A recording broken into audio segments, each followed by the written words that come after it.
Party सबकी, कोई एक जिसके पास जिम्मेवारी है तो वही पार्टी का मालिक हो गया, हो चाहे जिला अध्यक्ष हो चाहे प्रदेश अध्यक्ष, ये नहीं होगा। परिवार जैसे हम रहना सिर्फ मुंह से नहीं सीखते, अपने विचार के साथ अपने व्यवहार में भी भावना को हम सबको लानी चाहिए और अनुशासन बगैर संगठन नहीं चलता, इसका आग्रह करता हूँ। जीतू पटवारी ने नए प्रभारी के सामने क्यों कांग्रेस के नेताओं को कहा कि अपनी जुबान पर थोड़ा सा कंट्रोल करें, लगाम लगाएं अपनी जुबान पर, अपने हिसाब से ना बोलें, पार्टी के हिसाब से बोले और पार्टी ने जो दायित्व दिया है ना उसके हिसाब से काम करें। नए प्रभारी के सामने जीतू पटवारी क्या बताना चाह रहे थे कि मध्य प्रदेश कांग्रेस में सब कुछ ठीक नहीं चल रहा? क्या मध्य प्रदेश कांग्रेस के नेता अनुशासन में नहीं है? क्यों अनुशासन का पाठ जीतू पटवारी नए प्रभारी के सामने और भरे मंच से कांग्रेस के नेताओं को सिखाने लगे? क्या नए प्रभारी को जीतू पटवारी ये बताना चाह रहे थे कि मध्य प्रदेश कांग्रेस में जितने भी पदभार जिसको भी दिया है वो अच्छे तरीके से काम नहीं कर पा रहे हैं, आपको अनुशासन का हंटर चलाना पड़ेगा? इस विषय पे मैं आपसे बात करूंगा, उससे पहले अपना परिचय। नमस्कार, मैं हूं राघव शर्मा, आप देखना शुरू कर चुके हैं द लपेटा। गुरुवार का दिन था। गुरुवार को नए प्रभारी हरीश चौधरी राजधानी भोपाल आते हैं, प्रदेश कार्यालय जाते हैं, उनका जोरदार स्वागत होता है। कांग्रेस के तमाम नेता वहां मौजूद होते हैं, उनका जोरदार स्वागत होता है। हरीश चौधरी बंद कमरे के अंदर एक बैठक लेते हैं कांग्रेस के नेताओं की, जिसमें जीतू पटवारी, उमंग सिंगार, तमाम कांग्रेस के नेता मौजूद होते हैं। लेकिन जो वरिष्ठ नेता होते हैं इस बैठक से दूरियां बना लेते हैं। जीतू पटवारी मंच पर मौजूद होते हैं और मंच पर कहते हैं, अपने मंच से ही तमाम कांग्रेस के नेताओं को कहते हैं कि थोड़ा सा अपनी जुबान पर कंट्रोल करें, अपने हिसाब से ना बोलें, पार्टी के हिसाब से बोलें, अपने हिसाब से पार्टी को ना चलाएं, पार्टी के हिसाब से आप चलें। आपके अपने विचार हो सकते हैं लेकिन जो पार्टी के विचार हैं उनको आगे बढ़ाएं।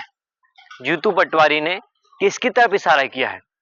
क्या जीतू पटवारी मुकेश नायक को इशारा कर रहे थे? क्योंकि जीतू पटवारी के मुकेश नायक ने 2 दिन पहले एक बयान दिया था, आपको याद होगा, बागेश्वर धाम को लेकर उन्होंने खुला चैलेंज दे दिया था मुकेश नायक ने कि आप आइए, मंच लगाइए और मेरे साथ चर्चा कीजिए धर्म शास्त्रों को लेकर। यदि मैं हार जाऊंगा तो मैं राजनीति संन्यास ले लूंगा। कई बात उन्होंने, कई चीजें बोली थी। बागेश्वर धाम के पिताजी को लेकर भी बोला था कि आप यदि आपके पिताजी को कुंभ जाना है मैं धक्का दे दूंगा। बहुत सारी चीजें उन्होंने बोली थी। इसके बाद चारों तरफ उनकी निंदा होने लगी थी। बीजेपी इस पर लगातार उनको टारगेट करने लगी थी। बागेश्वर धाम महाराज ने भी इस पर बयान दिया तो उन्होंने कहा था कि इस विषय पर मैं बोलना नहीं चाहता हूं, जिसकी जितनी समझ होती है उतना वो बोलता है। लेकिन बीजेपी ने टारगेट किया तो कांग्रेस को, और कांग्रेस को बीजेपी ने टारगेट करते हुए कहा था कि कांग्रेस का चरित्र देख लीजिए कि इस हिसाब से वो साधु संतों का मजाक बनाते हैं। कहीं ना कहीं कांग्रेस को इसका नुकसान झेलना पड़ा था। कई बार सवाल उठे थे, जीतू पटवारी ने इस पर खुल के तो नहीं बोला था, लेकिन जब नए प्रभारी आए, नए प्रभारी मंच पर मौजूद होते हैं, कांग्रेस के तमाम नेता मौजूद होते हैं, तो जीतू पटवारी ने खुलकर कह ही दिया कि अपनी जुबान पर थोड़ा, आप नेता सभी से कहा कि थोड़ा सा कंट्रोल करें, थोड़ा सा संयम से बोले, आप अपनी पार्टी के हिसाब से बोले, ना कि अपने हिसाब से बोले। तो साथ में जीतू पटवारी ने कहा कि जो गुटबाजी, छोटी छोटी गुटबाजी होती है वो खुलकर सामने आ जाती है, उस पर भी अंकुश लगाए। आपको मैं बताऊं कि भंवर जीतन सिंह इससे पहले मध्य प्रदेश कांग्रेस के प्रभारी थे। बताया जाता था कि जीतू पटवारी के बहुत करीबी थे, लेकिन नए प्रभारी आए हैं, नए प्रभारी के सामने जीतू पटवारी इतनी सारे अनुशासन का पाठ उनको पढ़ाया है। क्या कांग्रेस के नेताओं को पाठ पढ़ा रहे थे? क्या नए प्रभारी को ये बताना चाह रहे थे कि मध्य प्रदेश कांग्रेस में सब कुछ ठीक नहीं चल रहा है, आपको सब कुछ ठीक करना पड़ेगा? क्या हरीश चौधरी जीतू पटवारी की इस चीज को समझेंगे और मध्य प्रदेश कांग्रेस में बहुत सारी चीजें जो बिखरी हुई हैं उनको एकत्रित कर पाएंगे? जीतू पटवारी ने भरे मंच से क्या कुछ कहा था उसको सुनिए, आगे फिर मैं बात करूंगा। साथियों, एक और मंच पर बैठे हुए सभी सम्मानित परिवारजनों के साथ आप सबसे भी मैं आग्रह करना चाहता हूं।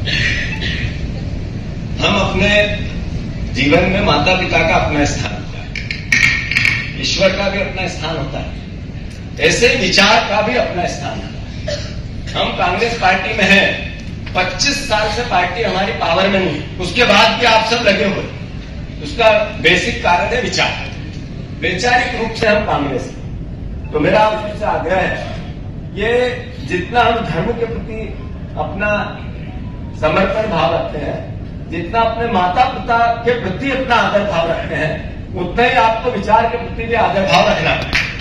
अगर आप नहीं रखोगे, आप सिर्फ सोचोगे कि मैं थोड़े दिन के लिए अपने स्वार्थ के लिए कुछ न कुछ कर दूं, तो 25 साल छोटी अवधि नहीं होती। मैं आग्रह करना चाहता हूं, अभी भैया हमारे मन में जो आता है व्यक्तिगत हम बयान दे देते हैं। बीजेपी के पास सत्ता है, 25 साल से है, और जो मीडिया है वो भारतीय जनता पार्टी की ही है।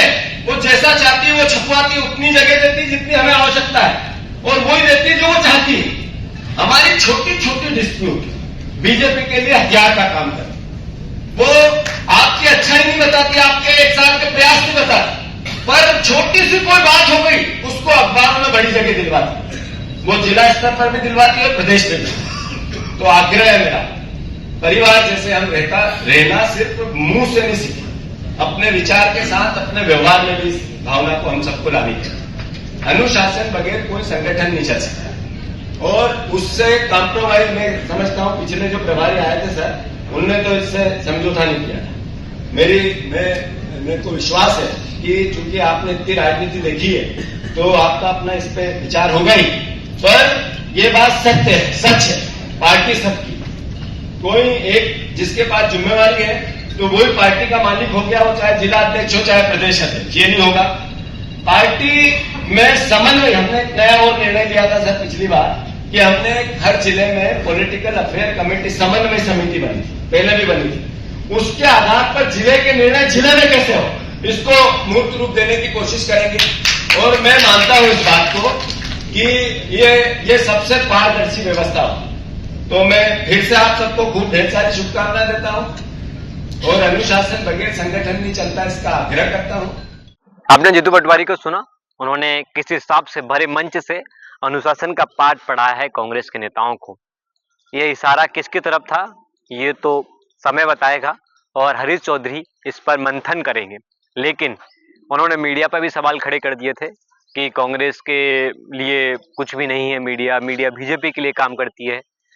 पर कांग्रेस के नेता यदि अनुशासन के तौर पर अनुशासन के हिसाब से चलेंगे तो कांग्रेस के लिए ही फायदा होगा, और मीडिया वही दिखाती है जो कांग्रेस के नेता बोलते हैं और कांग्रेस के नेता जिस हिसाब से चलते हैं। अब समय है हरीश चौधरी के हाथों में, हरीश चौधरी के हाथों में सब कुछ है। हरीश चौधरी किस हिसाब से मध्य प्रदेश कांग्रेस के संगठन को अच्छी तरीके से चलाते हैं ये तो समय बताएगा। लेकिन जो खटास पुराने नेताओं और नए नेताओं के बीच में है, क्या हरीश चौधरी इसको दूर कर पाएंगे? अनुशासन का पाठ कांग्रेस के नेताओं को पढ़ा पाएंगे? जो गुटबाजी देखने को मिलती है इसको दूर कर पाएंगे? क्या मध्य प्रदेश कांग्रेस एक अच्छी बेहतर कांग्रेस संगठन के तौर पर उभर कर सामने आएगी?